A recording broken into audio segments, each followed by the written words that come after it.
Good morning, good afternoon, whatever it is, wherever you are. It's me again, Jen. Hello!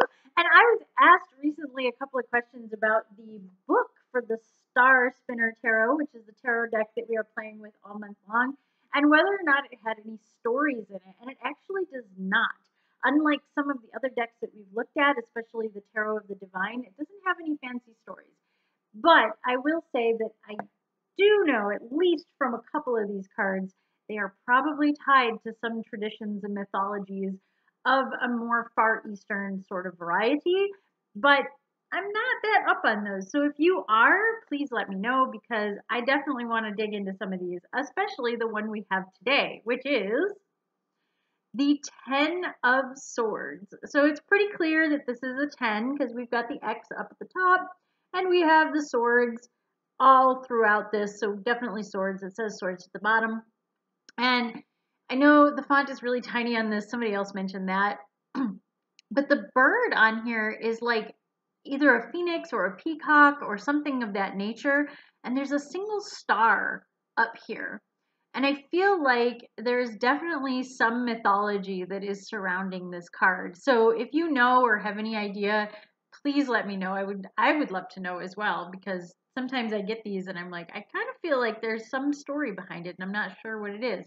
But I do like that this as the 10 of Swords, it stays pretty true to the traditional Rider-Waite symbolism of the character basically being impaled and in a very spiny sort of way. Pun intended. Dark pun intended, but pun intended. And there's the single sword on the ground. So I like it. I also like the color of this one. It's very dark with the background, meaning obviously we've talked about this before with other decks. Darkness or blues, grays, blacks are all kind of like that, meant to denote the shadow self or kind of more negative. I hesitate to say negative, but you know what I mean. More negative, weaker aspected kind of things. Not exactly good news kind of stuff.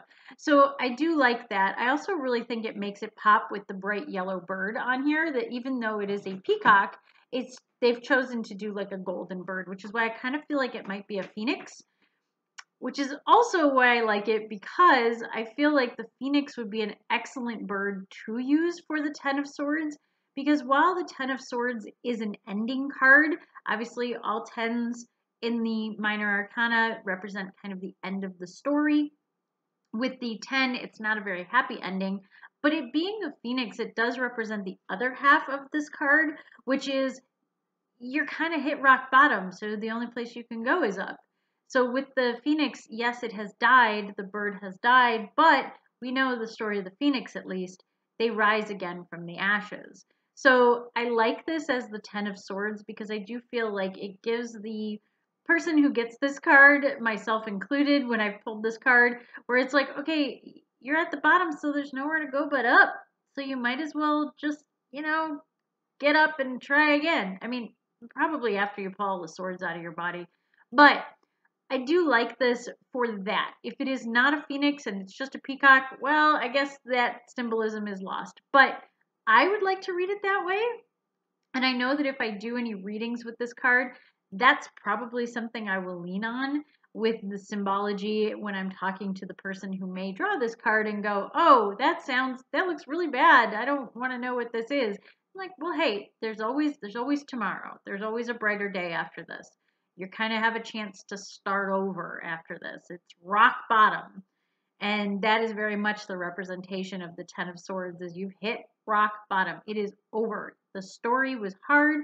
The way was difficult. The story of the swords is probably the saddest and most stressful of all of the minor arcana.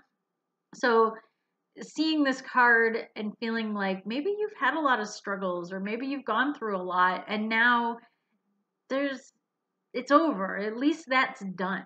It's sort of like if you've had a streak of bad luck or you've lost your job or you lost your house or your relationship broke up, now you get to start something new. There is room for something new. And I know that feels like I'm kind of like making light of it, but in a way it's true. We all start over at some point, sometimes several points in our lives.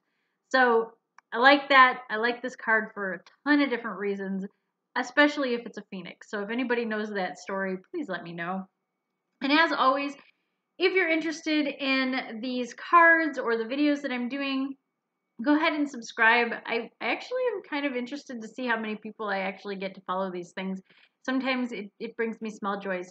So other than that, I will see you guys soon. Stay safe, stay healthy, stay happy.